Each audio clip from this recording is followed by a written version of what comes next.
Everybody, it's Justin the Diabetic. This week I've had a very interesting week. I am going to be honest, I was getting ready for bed and just got out of the shower and really wasn't planning on making the video this week, and if I did make it, it was probably going to be released over the weekend, a few days later than normal. However, I'm in a video making mood and I feel that I won't be able to go to sleep right away, so I'm making this video for you so you'll get it bright and early at 8 a.m. on Friday morning. And if you are up that early at 8 a.m. to watch my video and you're an iPhone person, hopefully you ordered your new iPhone 14 at 7 a.m. Central Time on Friday. However, if you're not, I'll let you guys know how that works. I definitely need a new phone. My 12 Pro is acting a little wonky and not keeping up with my personal work schedule. So I am excited to get that upgrade, both and the Apple Watch as well. So this week, like I said, I've had several sorry, I'm getting notifications from my Roomba. Sorry, looks like he needs to be cleaned. Anyway, so this week has been very interesting for me, and let's dive in and see how that was and what all happened.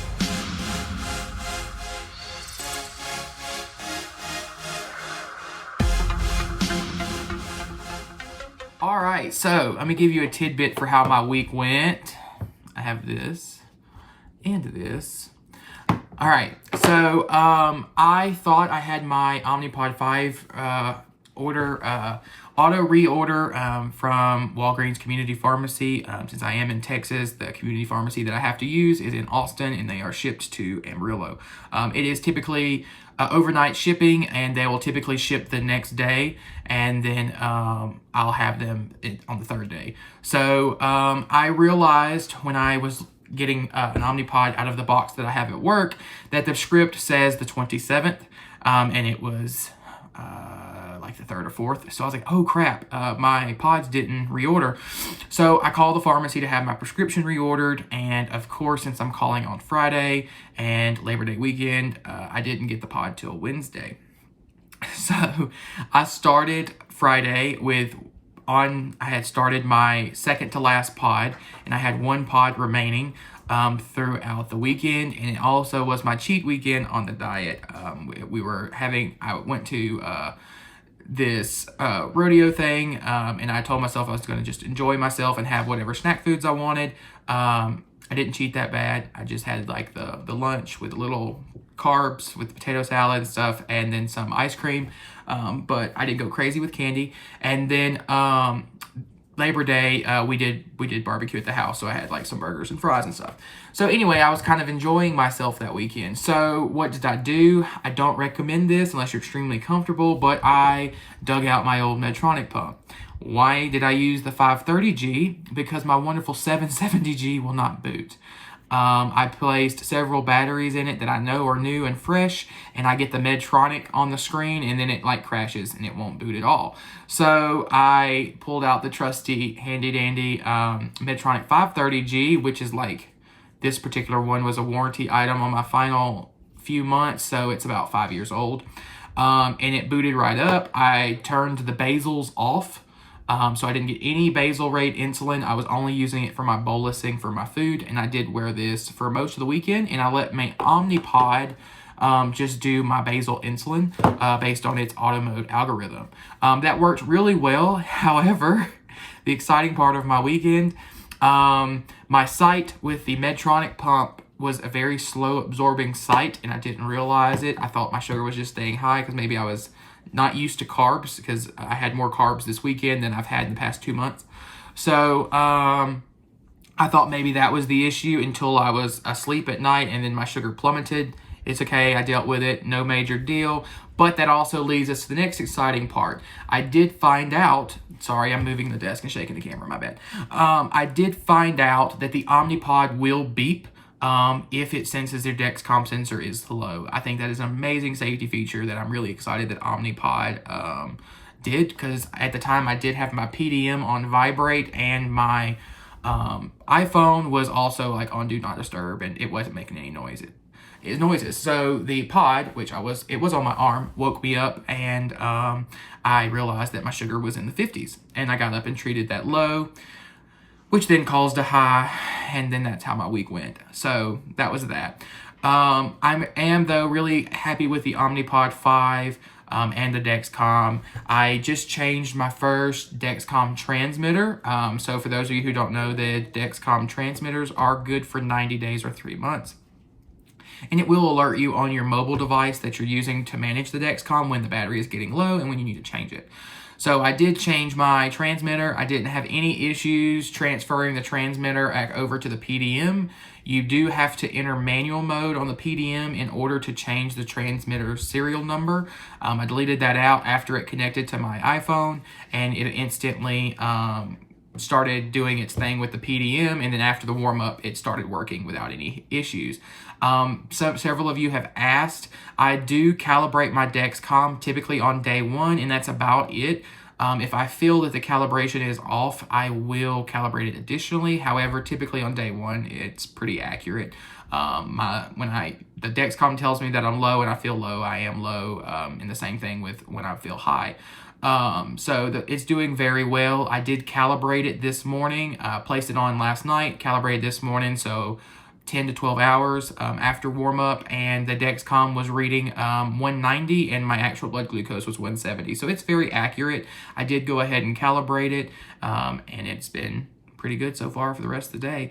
My Omnipod 5, I do fast most of the time throughout the day. However, I'm trying to get myself back on my fasting. Some of you have also asked how I deal with high carb, high fat meals type things. So I do what a dual wave or a square wave bolus would do with my Omnipod. So what that means is I break up my carb amounts over a time period. So tonight you can kind of see, let me try to hold that. I know it's inverted, but you can see I just had a little bit of a high. So what I did was I programmed for about half of the carbs that I ate before I ate them. Then I ate, and then I kind of gave my sugar some time. I noticed it had started to creep up to like 170, so I went ahead and bolused for the rest of it, which I did just a little bit late because it did spike up to the 130s, and now it's dropping back down to, I think it's 180 or 170 something is what it just said. I don't like the lock button placement on this PDM because I keep accidentally tapping it. So yeah, I'm 189 now, and it's showing that I'm steady. Other than that, I have not had any issues so far. It's been about a month and a half, 2 months with the Omnipod. Yeah, it's been about a month and a half. I've only had one pod fail, and it did fail on the end of day 2, so I technically didn't waste too much with it. The way I have my script written from the doctor, I do have extra pods, so I don't waste my time trying to call Medtronic's customer support number. I have heard and read reviews that people have been on hold for over 1 hour, sometimes longer too-ish, just to get a pod replaced. So luckily, my doctor just writes the script for what I use, and when I do good on my diet, my pods typically extend to where I have 2 or 3 extra a month.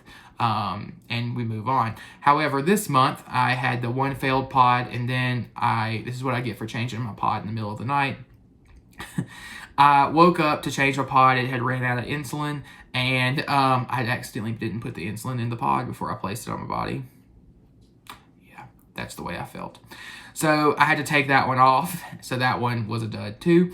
So I had, 1 or 2 that I had issues. I haven't had any pods fall off.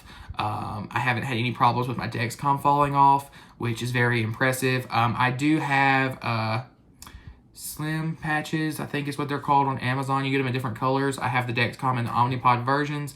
I do use them if I need to, but I've only used them once a couple weeks ago when I went to the water park, just for some added protection with my Dexcom and my pump. So keep dropping comments down below with your questions. I'll try as fast as I can to respond in a timely manner. Do know that my work schedule is Monday through Friday, 8 to 5. However, I feel like I don't take a break. It is crazy. I'm constantly getting text messages, phone calls, and emails, which makes me feel like I'm working 24/7. So I might get a little delayed with my responses, but I will try to like, thumbs up, or comment all comments if my phone alerts me of them.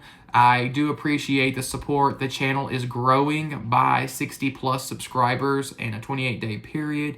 I'm hoping by the beginning of November I have 1,000 subscribers, which is amazing because that's just under 2 years from when this all started. So if you're not already, hit that subscribe button and let me know what you guys think. Like I said, I try to keep these videos very basic and easy to where you don't have to do too much work with them. I don't want to blow you away with super much edit or a ton of editing. I just want to be straightforward and honest with my real life opinion with my insulin pump and how I manage my diabetes. So smash that subscribe button so you stay updated with videos, and I will see you guys next week. And disclaimer, sorry, I almost forgot. This weekend, I actually get to do something really fun that I don't get to do often with work that is somewhat work related. I am going to take some videos for you guys, so stay tuned for next Friday's video on, what is that, the 16th, I believe? Excuse me, the 16th or the 12th. Yeah, I think it's the 12th. So stay tuned on next Friday's video for that extra added content, just to show you a little bit about what I do for a living. And I will see you guys then. Have a great weekend, and I'll see you next time. Bye-bye.